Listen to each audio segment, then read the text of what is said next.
It's 12 o'clock in Frisco, Texas, and it's time for Smoker Broker Radio with Robert Meche, a.k.a. the Smoker Broker.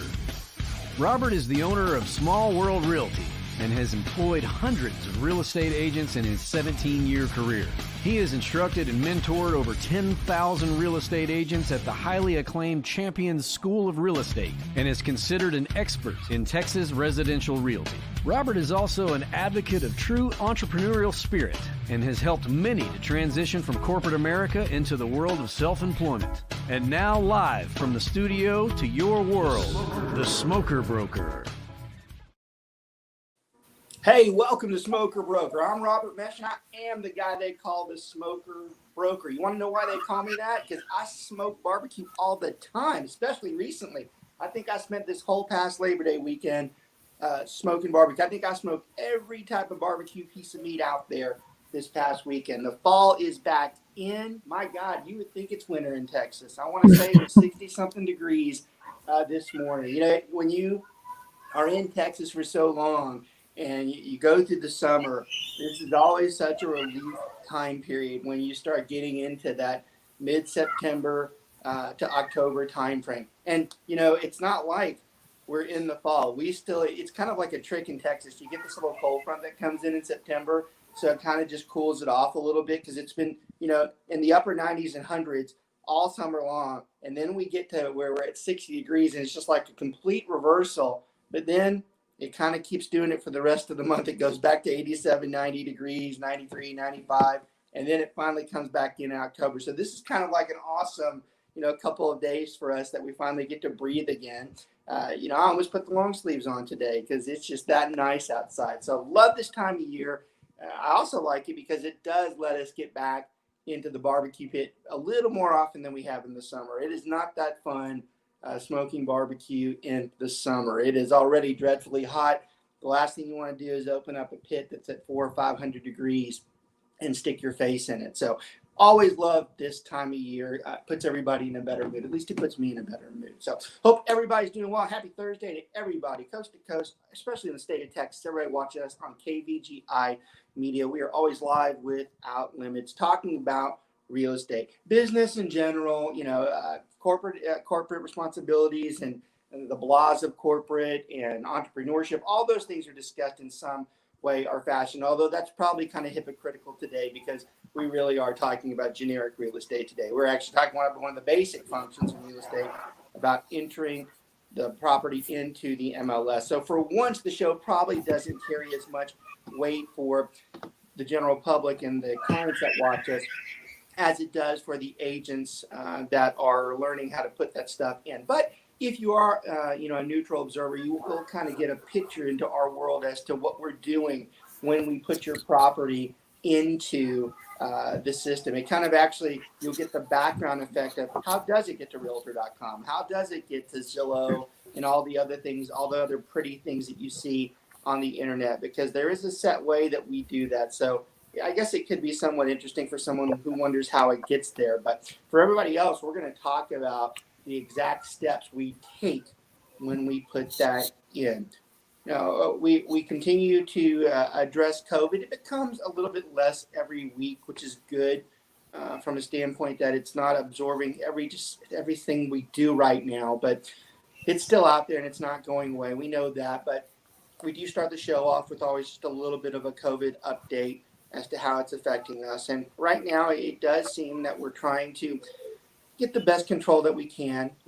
It seems like we're getting closer to a capping of where, you know, how much further this thing spreads. You don't see as much of a massive outbreak as you have been over the last few months. And the truth is we're getting closer to whether there is a vaccine available. So these all affect the things that we're doing. You have an election coming up. That's certainly going to be an interesting combo to the real estate market. when you have a major election that's very contested across the country, a very divided country, along with COVID, that spells a lot of uncertainty for what it is that we are doing right now. Now, fortunately for us, no matter what the outcomes of each of those things are, it does appear from the real estate standpoint that we're going to continue to move on in a very strong forward method. We are in a very healthy real estate market right now. We do not see any type of hesitation to that. Of course, we keep our eyes on the unemployment ratio. The unemployment ratio can hurt real estate if certain parts of the general public are affected by it. And when I talk about that, I'm talking about those middle management people and upper level management people. If those jobs start to be decreased, then that certainly plays a toll on the real estate market. But we don't see that. We don't see it coming. And even if it does, I talked about this last week, we see kind of a backfill. Even if you see a job loss and hold on people purchasing, there'll be other people that have been waiting to swoop in to support that market. So for us, I almost feel guilty sometimes saying it, but for us, we're in pretty good shape right now. And I don't say that lightly. There are a lot of people. It's funny, this past weekend, like I said, I was smoking for some of my friends. And one of the guys who I didn't know from somebody else, we were talking about this. And, he kind of took, I'm not going to say he took exception to the fact that we were doing well, because he hasn't been doing very well, and he struggled with this whole thing. And it kind of made me do a little bit of a pause as to how I communicate those types of things, because I do realize that there are some people out there that it's just not, this hasn't gone well for it. And I'm not talking from a health standpoint, and we're all in the same boat health-wise. I'm talking from a business standpoint. He was one of the ones that was hurting it. Probably didn't like the fact that we are doing okay. So that is tough, having that conversation out there. There are some people that have visibly been hurt by the business side of COVID. You always have to kind of keep that in check. And it does make me feel just a tad guilty when we are doing well. It's not like I just totally block out how everybody else is affected by it. So that is something, there is a level of empathy, and there's no greater hope from any of us that everybody eventually thrives once we get a better handle on the things that we're doing. So it was a little bit of perspective from my end this week. So with that said, we are going to get into talking about how we put stuff into the MLS. I always bring my crew on. They do a better job of explaining this stuff anyways. They're knees deep into it day to day. Of course, I like to keep my feet wet, but they're better at it than I am. I got Miss Richa to my side. She's been with me a long time. Just a brilliant real estate agent. Everybody's very fortunate to get to deal with her. Probably practices more on the high-end side, but she's capable of selling just about any type of piece of real estate if she wants to. And when I say that, I really do mean it, if she wants to. Richa is the one who decides whether she's going to do it or not. So I love that about her. She sets her schedule. She sets her desire as to what she wants to help and who she wants to help and when she wants to do it. And that is the type of real estate agent we like to have. Got my buddy down there, Mike Dellis, a longtime friend of mine, longtime real estate agent with me too. I always keep forgetting I've known Mike for so long, just friend-wise. I forget that he's been a real estate agent for quite some time. Mike, see you're active. Saw a deal coming through. Looks like you're ready to close on something here. So happy for you there, buddy. Got to see you getting your feet muddied all up in there in the real estate market. And always happy to have you on. Always have such a interesting perspective. Not an emotional guy, but very smart. So I love that about you. All right, let's get into talking about the MLS side of it. So when we go through, and we're at the stage where we've gone through the listing appointments. We've gone through them deciding that we're going to be their agent. We've gone through all the paperwork. We've gone through the actual house appointment where we've taken the pictures, we've taken the measurements, and we've taken the detail of the house. Now, the reason why that's important is we need all that information to be able to do the next step, okay? We have to have the pictures, the house detail, and the measurements of the house so that we can input the information correctly into the MLS so that we're giving an accurate representation of what that house is.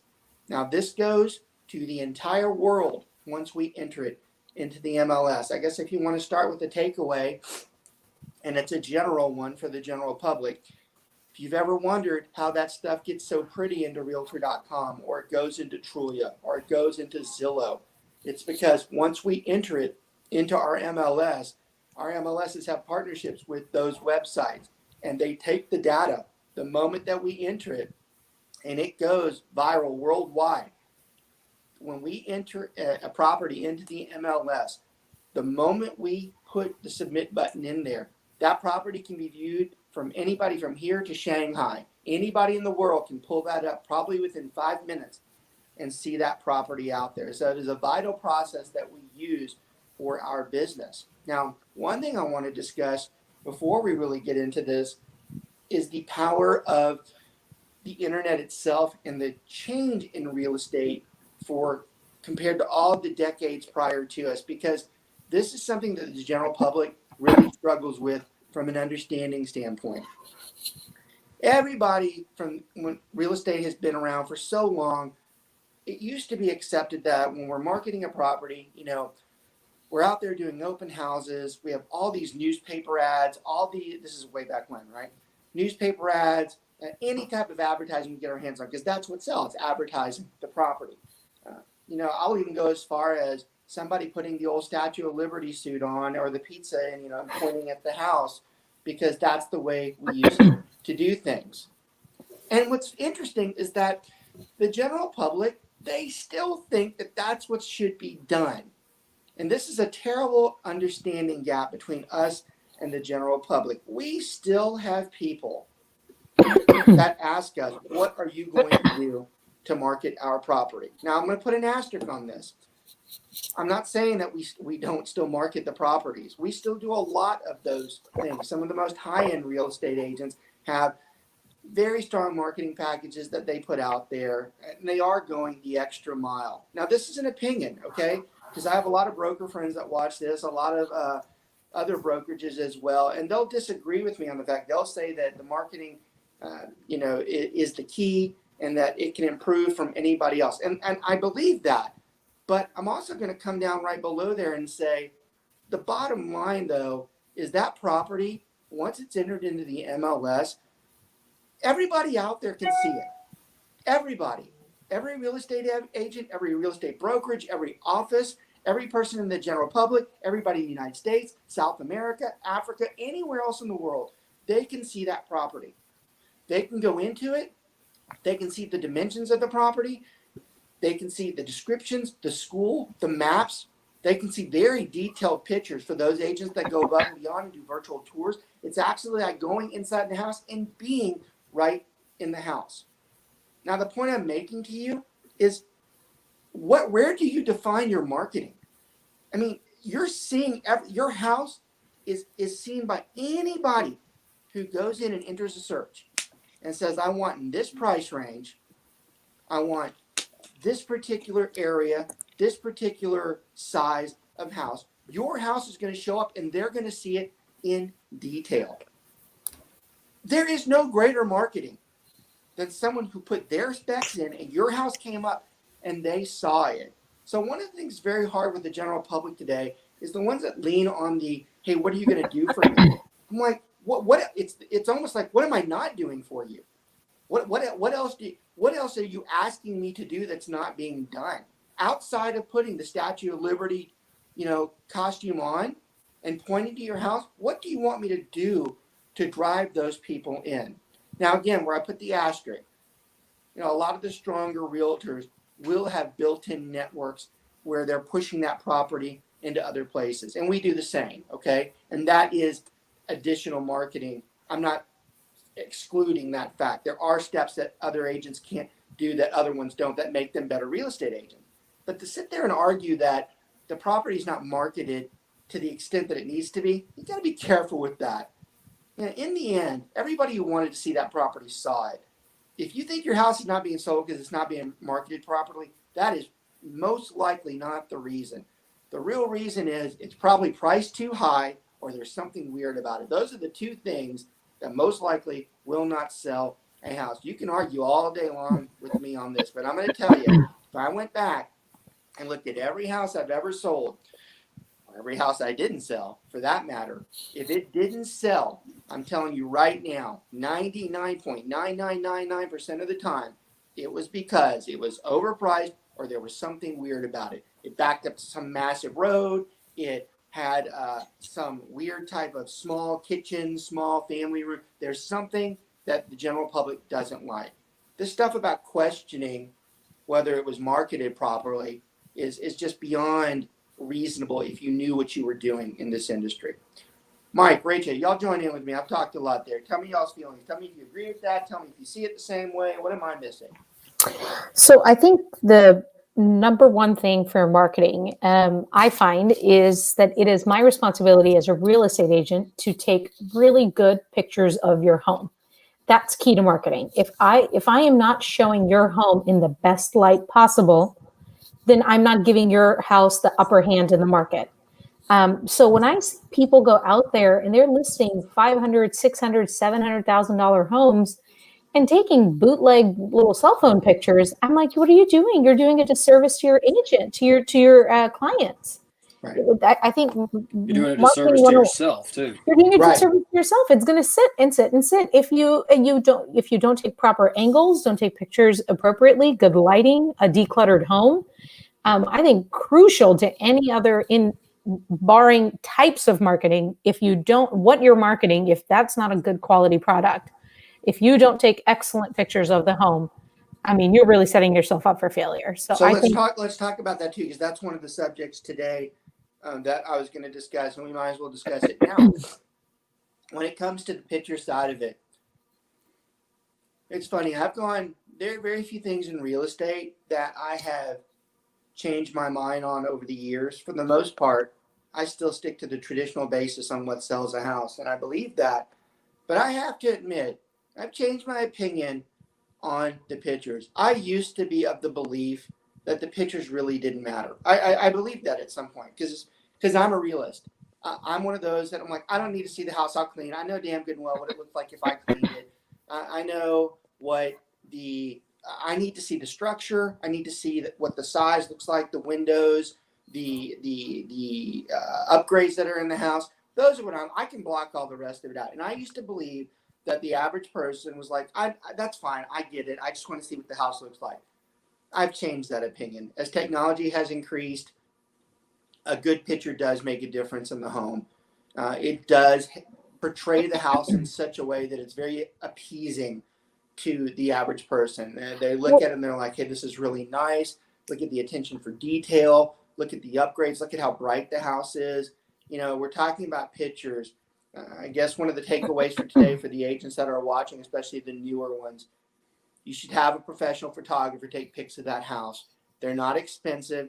You can find anyone from a range of as cheap as probably $50 to $80 to people that do $250 to $300. There's a broad range of people. That is money well spent. If you start taking them on your own, you're going to experience a couple things. Well, actually, a few things. One, you're always going to have lighting issues. You're going to take a picture, and there's going to be dark spots in the picture, and it's going to make the room look less than spectacular. You might even have sun dots from the camera because you just don't have as good of a camera. You might, and this is the worst part about someone who takes their own pictures, you might actually take a picture of a room that has a yellow paint and it turns out looking white because your flash isn't picking up the color of the room. And that is something that can be very damaging when it comes to your portrayal of the house. So once again, that's another reason that you probably should be using a professional photographer. I'm not even going to get into the subject about those of you that take it with the iPhone. You should not be taking house pictures of with your iPhone. That is, I hesitate to say lazy because I think that's unfair because the iPhone does actually have a good camera, but it is not doing your client the service they need to take that picture with your cell phone. It needs to be a professional high resolution camera that can pick up those things. The other thing that's a mistake by not using a photographer, and I think Richa was talking about this earlier, you're not going to pick up the angles that you're supposed to.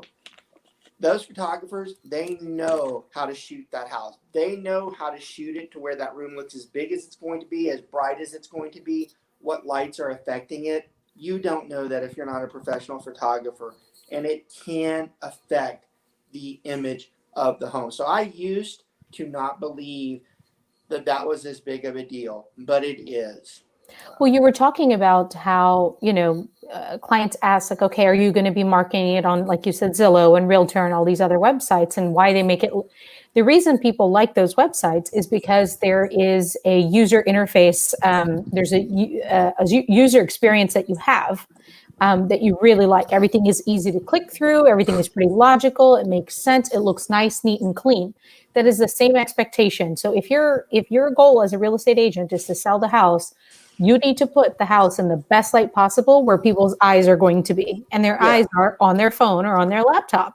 Yeah, So I'm going to take this time to. I don't usually tout Keller Williams as much because we're a general program for all brokerages, but I will.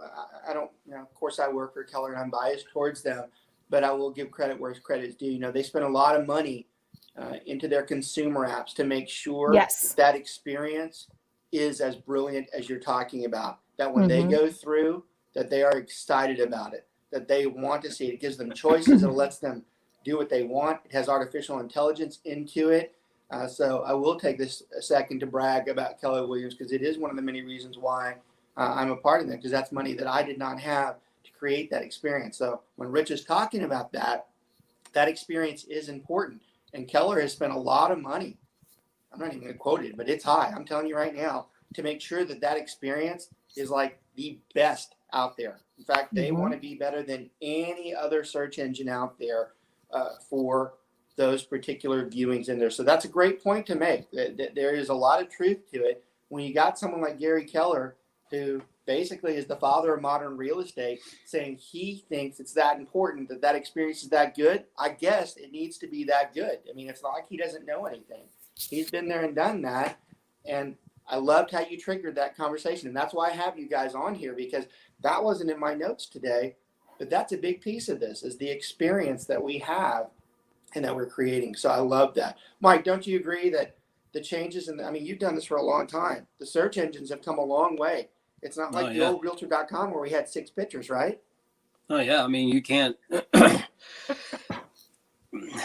it's not, to me, it's not so much like what they look like on those things. It's how well they interface, how well the iOS and all that stuff. I mean, how can you look at them because you can't blow them up? I mean, right. It's all crazy on the screen. You can't do it. So all that new technology has gotten so much better to work from a PC to a laptop to an iPad, all that stuff. That's the point I was looking for too.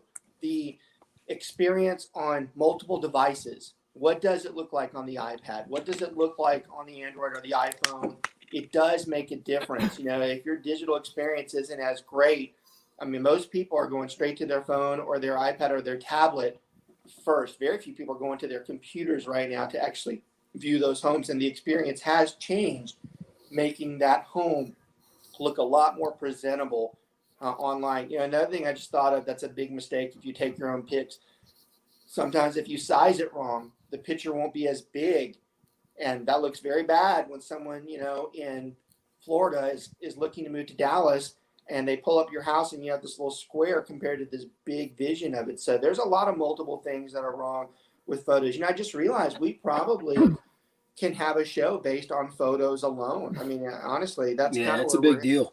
Yeah, but it is a part of this intro in there. So I'm going to cut that off. We might come back to that photo section in there. I like that. We might actually have a more full show. Let's go into the actual breakdown for those that are really like, hey, I want to know when I'm going here, what are things I should watch for? So when you go into the MLS input, once again, the technology has made it easier because it's very self-sufficient when you go in telling you what you need to do. It basically has drop down saying you need to do this, this, and that. So one of the main sections that you start off with, it's discussing the general information about the house. Where is it? What location is it at? What are the tax descriptions, the legal descriptions, all that good stuff. So for anybody that's watching that's a real estate agent, this is the most important takeaway from this particular show. And we always give you stuff that makes it worthwhile watching, and this one's it. Don't you ever manually enter that MLS. Don't you ever go in there and override the system and start putting in the address yourself and the tax description yourself. There is an autofill function in that MLS. that once you pull that address out and choose it, it throws all that stuff into the system so you don't have to do it. All the legal descriptions to the exact T, like if it says the subdivision is Oakmont, not only does it say Oakmont, it says Oakmont Section 2, Lot A, Description B. It tells everything about it. You cannot remember all that stuff when you manually go through and input into the MLS. Don't you ever put it in manually to the MLS. You have to actually go through and autofill. It's a huge takeaway. That is probably the biggest mistake you can make. Those of you who are fearful when you enter your first house and you're worried that you're going to screw something up, that is the number one thing. If you really want to screw something up, even getting sued because you entered something incorrectly, that's the number one way. So don't ever manually enter into the MLS. It's an autofill. Okay? You do not want to put in the wrong lot number or the wrong section. Wrong section. And yep. While we're on the same conversation, it's on the same page conveniently. When it comes to the square feet and the size of the house, there are really only two acceptable legal backgrounds for what square footage should be quoted. One is the tax scrolls, and two, and it's a distant second, is if an appraiser said it was that square feet. Now, one thing I've objected for years, and I still object it to this point right now, I do not understand how those boards that run those MLSs allow there to be any other options besides those two, because they know damn good and well that in a court, if those two options aren't chose, there easily can be a lawsuit if something's wrong on that square feet. Meaning, if you chose the builder plan option, God forbid you chose the owner's word. I can't believe that's even in there. I can't believe the option says that the owner quoted the square feet. You are begging for a lawsuit. If that thing's off 10 square feet, which it easily could be, you're begging for it. The only ones that the courts will say, hey, look, they went off what the city said it was, that's the best they can do. That's the only one that typically holds up in court. And even the appraiser, that one can be a problem if the appraiser didn't do it competently. But most courts will say, look, they hired a professional. That's what the person said it was. So there's really no argument and was a mistake made here. Square feet is a huge lawsuit for real estate agents out there. If I'm entering that thing in, I'm putting the tax description. Now, hypocritically, Richa, what's wrong with the tax scrolls? What's a big complaint that most people have about the tax scrolls out there when it comes to square feet? Or Mike, it doesn't matter to me. They're wrong. They're wrong. They are inconsistent. I wasn't going to say that, but yes, they can be very incorrect. I'll say it. They're wrong. That's the word I was looking for. They are inconsistent. Inconsistent. That's the word. No, they're wrong. Hypocritical that we're telling somebody that the one authority that we cannot get sued on is the one that's usually the one that's inconsistent. So it's very frustrating. Now, anybody who's watching across the country, that's a Texas problem. A lot of the other states, they're much more accurate with their description of what the square feet of the house is. For some reason, the one that we practice in is the absolute worst when it comes to square feet. By the way, while we're on that same conversation, that's why in real estate, anybody in the general public or any real estate agent, when you quote, well, the value on the local CAD or the local tax roll says this, that value means nothing to us. It means nothing, especially in Texas. The appraisal, I've got people. Assessed value of the house, correct? Is what you're talking about? Beg for me to sell their house for what the square feet is on the tax roll. I got other people that would shoot me if I put what the tax roll said. It makes a difference. So it's very inconsistent. You have to be very careful. Legally, we go by the tax basis. Most of the time, the owner is aware that the tax basis was off, which is why they then went to the second choice, which is an appraiser, and then we use the appraiser total versus the tax roll. It's a stupid conversation, but that's how it works. Builder plan, owner, and whatever else are on those stupid options, don't ever choose any of this thing, at least if you're in my firm. The rest of you can do whatever you want, but I'm telling you right now, if you don't want to get sued, That's the right way to do it. So that's on there. Those are entered in there. While we're talking about controversial things that can get you in trouble, the schools. You have to go through. This is another objection I have to some of the MLSs. Actually, if I think about it, I have a lot of objections to the MLS. When you go through, that's a show on itself. It is a show in itself. Whether the MLS presents a problem for a real estate agent, or is it encouraging a possible lawsuit? So with schools, you would think that the system is smart enough that when we put an address in, that it could go through and pull which schools go to that particular address, but it's not.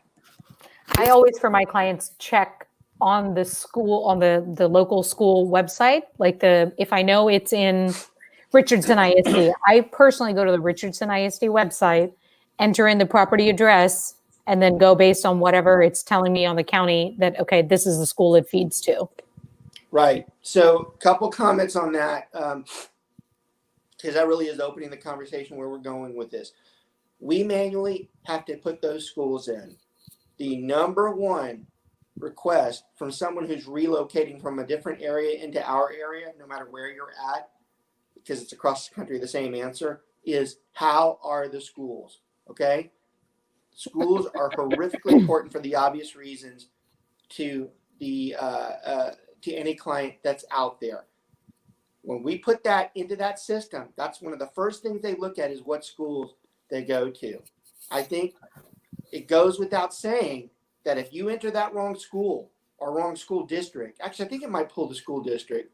I can't remember. But if it has the district and the schools. Yeah. If you put the wrong school in, you're asking for trouble. Okay. Now, here's how that happens. And this is what Rich is getting at. When we go in, this is a good takeaway for the show, too. When you're taught how to input an MLS into our property into the MLS, you're told that you have to go find the schools, the correct schools, because you're going to have to enter the elementary, the middle, the high, and if there's a mid-level, or whatever we call it, a junior high or something like that. Intermediate, yeah. You're told that you're going to have intermediary. You're told that you're going to have to enter those schools into it, but it's the way you're taught that can be a concern. There are a lot of agents that are unfortunately taught the wrong way, the lazy way, and that is to go to the subdivision, look at the current properties that are in place, and see what all the other agents put. Now, what? Unfortunately, that's a way? See, thank God she knows better, because I didn't even know that was an option. So she just found a new way to do it. I got a really good story about that. And this is true. And this has happened many times, but this is just the one time I caught it. I went in and I was doing it the lazy way. This is actually the conversation that taught me to never do it again. I went into a subdivision, a very prominent subdivision, meaning it had a lot of homes in it. So there's a big sample. I went in and every single home, I want to say there were 35 homes in that subdivision that were for sale. This is when we had heavy inventory way back when, right? We don't see that much anymore. But we went in and every house had the exact same schools in. So I, of course, being lazy like I am, I entered those because I'm like, well, they can't all be wrong. So yes, they can. The client actually was a teacher high up in the district. She goes, where the hell did you get that? I go, what do you mean? She goes, none of those schools are right. I go, what are you talking about? I go, every house that's listed right now has it. She goes, yeah. And she goes, and that's been a big problem for the longest time because every one of those listings are currently wrong right now. I was like, whoa. I go, that will be the last time I ever do that. The correct way to get the schools, and you might think it's tedious, but it's the right way, and that's what we do on the show. We teach you the right way how to do things. You contact the transportation department in the school district, the ones that do the bus routes. You want to know who knows what schools go to where? The bus routes, because they have to pick them up. So you call the transportation department, you give them the address, say you're a real estate agent, you want to make sure you're verifying the schools are correct, and they will tell you precisely which schools go to that address. That is the correct way to put schools into the MLS. You can also, most schools are usually good about having a digital map on their website that shows the address and shows which schools go to what. So that's a great takeaway. You just hope it doesn't change 3 weeks later. Yeah, they can change 3 weeks later. They We don't can. want to be Hopefully, the owner has received notice that XYZ is changing, and because this happens. So I've had this experience in Frisco. A lot of Frisco rezones their schools because Frisco high schools don't want a population of students more than 2,000 students in the high school. Right. So you got like 87 high schools. That's why you have 87 high schools, because they reach 2,000 and they open a new high school. They reach 2,000, they open a new high school. So then they're always redistricting, rezoning. So it happens a lot. So you have to be careful. Now, the parents will be notified well in advance, right, through their mail system and everything, that so-and-so changes will be happening. But it is our responsibility to make sure and double check and ask the parents, hey, have you guys received any information from the district letting you know that you're going to be rezoning? And the other thing, we've talked about this on many shows, in the end, I'm certainly going to take the steps to make sure I know I'm right. But I'm telling you, in the final ultimatum, it is us telling that client, on the buy side especially, they better go verify the schools personally. They're not my kids. I'm not responsible for where they're going to school. I can only tell you what I know. If it were me and I'm putting my kids into a new location, I'm making damn sure that they're going to the schools that I want them going to. And the only way I can do that is if I personally verify myself that that's correct. Oh, allergies. I hope that doesn't keep going, because I've been seized like 10 times in a row when I do that. You got to verify. They're ultimately responsible for the verification. That responsibility can never be put on us. They're not our kids. We want to make sure that they're going through the right location. All right, let's see. Where are we at on time? 12:37. That's good. Okay, let's talk. We've actually gotten to almost the input. What's that? We've actually gotten to almost the input into the MLS. Well, to be fair, we never go through. Each of our shows are built into sections. We're actually leading up to the actual input. So the next show, we actually start putting the input in there. So you're right. There's a little bit of input discussion with it. All right, let's look at another thing in there that you got to be careful of is it's going to give a map. Obviously, maps are key importance to when someone's searching, they want to see where the house is. In the MLS, you actually have to go and click the button that registers what the geo location is of that house. So if you don't click it, it doesn't assign it to where it is on the Google map. So you actually have to tell it what the longitude and latitude is, which is automatically configured when you hit the button on the MLS. So that's a little tip that a lot of people, when they're just trying to do it on their own, they see that map and they make the assumption that the house is located there. You actually have to tell it, we want this to autofill in there. So that's a good takeaway when you're actually entering the MLS. You have to make sure you do that step. You just have to get the maps go out. Well, it's funny. It's come such a long way. In 20 years, we used to have to go through the maps go. We actually have to pull the maps. Those people got to be doing terrible business-wise. I assume they're out of business now. That was such a big amount of money every year. You had to go get an updated maps go, but those really aren't viable for us anymore because of the systems that we have in place. So that's actually a good point. We don't see that much anymore. They also have on one of the initial sections in there, it talks about is the property a multi-parcel. You have to actually tell the system that it is that it's only a single lot that we're selling or it's not multiple. All right, let me look at the chat section really quick. David, good to have you watching out there. Right, definitely on the pictures, we want to make a good first impression. And David made a point we didn't discuss. You don't have to have 50 pics of the home. You don't, and you certainly don't need pictures of the toilet and the closets and the other undesirable parts of the house. That drives me crazy when someone takes a picture of a closet that looks like shit. That doesn't make any sense to me at all. I've never understood why would you have done that. I like the one or a piece of decoration. Like, okay. Right. Yeah, it's like that's great. Be there, I mean, so that's a great point. It doesn't have to be 50 pics.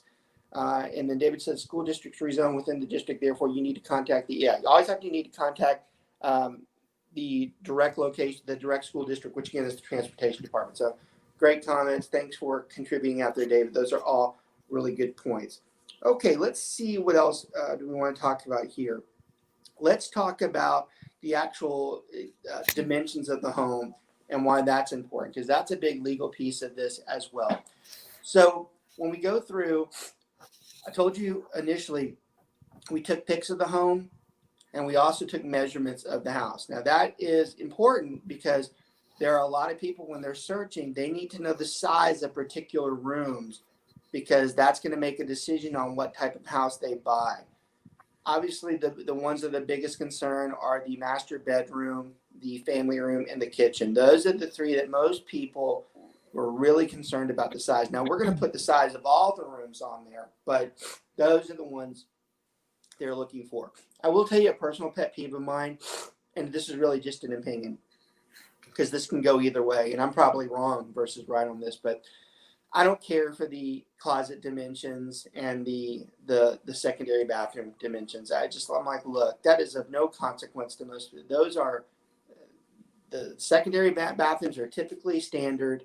The closets, maybe if you want to put the master closet, I guess, but and the utility room, unless it's a really big utility room, most people know it's a standard utility. I guess what I'm telling you is I don't want utility dimensions of one of those ones that you walk into the garage and the washer and dryer's right there. So it's like 2 by 6. I'm not putting that dimension on my house. Now, if I have one that's a 10 by 10 and it's a full room with it, yeah, I'll put that. But you have to have some common sense. Are we really giving a good light to what this house looks like? Do we really want to put the obvious that the utility room is like 3 by 3? I just don't think that that's something that you want to put through there. So as far as dimensions go, you want the rooms in the house.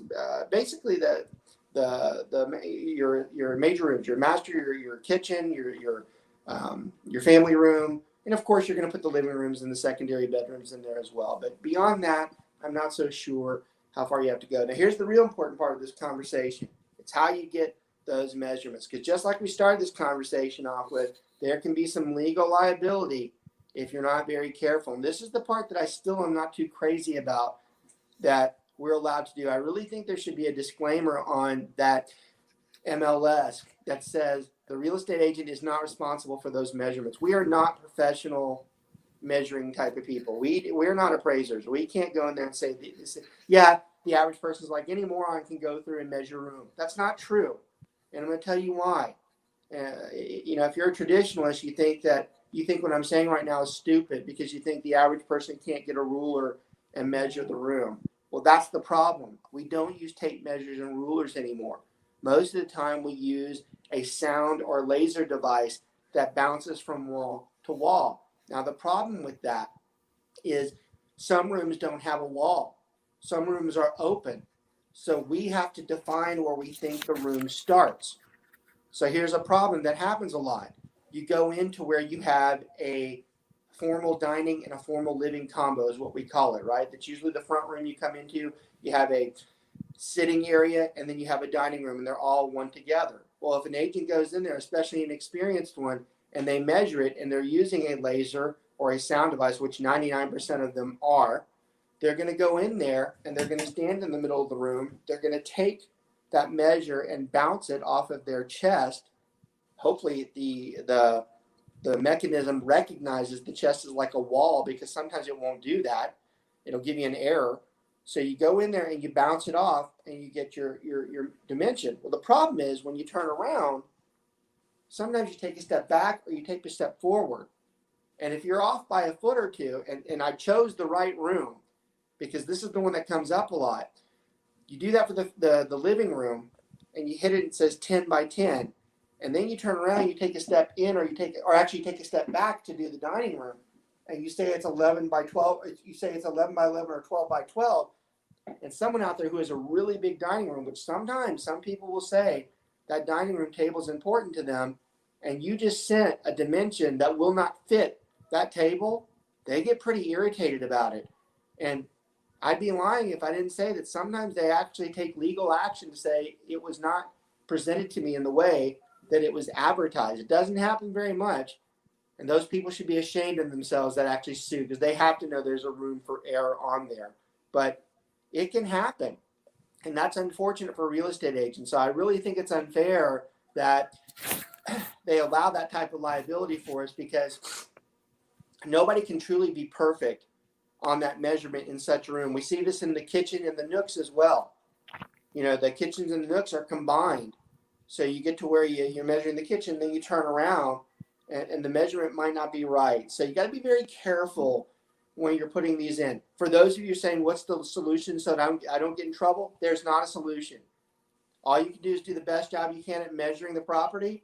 And if anybody ever comes back and you're like, look, I did that exactly like I could have. If I was off a step or two, if the court's going to say that I'm in error for it, hey, do what you need to do. But that's not right by you questioning me that I was off a step. I did the best I could. You probably could not have done any better if you were in that same situation. So, and to help you get the measurements correctly, like you were saying, is so a lot of the spaces now, this open concept space is very, very common now, right? We want open floor plan, which wasn't the case in the 80s necessarily. Right. So a lot of these older homes.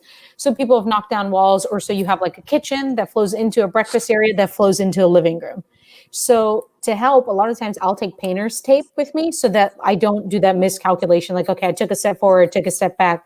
I'll put a little piece of painter's tape or a coin or a pen or anything so that it's like, you know, your little. That's pretty thorough. Point. That's so that way I'm being as thorough as possible. So that way, like you're saying, if somebody questions it, you let them know this is how I measured it. This right here is generally the area that I'm considering is the end of the kitchen into the breakfast area, into the living room. Got it. It's very rare when someone tells me something that I haven't been doing for a long time that's set in my procedures. That should be something that's added right there. I like that. And what it's just exactly what you're saying, right? Like if you're standing in a spot and you move a foot or two forward and you don't realize it, a foot doesn't seem like a big deal, like you're saying to some people, to the average person, to a real estate agent, right? A foot here and there is no big deal. But like you're saying, if somebody that's like entertains a ton or has a lot of people in their home or has multi-generational families, having a semi-larger space is really important to them. So if you're off by like 2 or 3 feet. I like the latter part of why you do that. And this is a good takeaway from the show. And again, that's why my guys come on the show. The real takeaway there is if it ever did go to court, you have a lot of people that you've worked with that can say, that's exactly how she does it. She puts down a piece of tape so that she doesn't mess the spot up. How can you question it when you went in there? You didn't do that. At least she went to a central spot and took it. That actually would hold one. And you could actually have witnesses that say, you can have people that vouch for her. Well, every time she came into my house, that's what she did too. Because consistency really helps in that type of situation. So I love that. That's a great takeaway.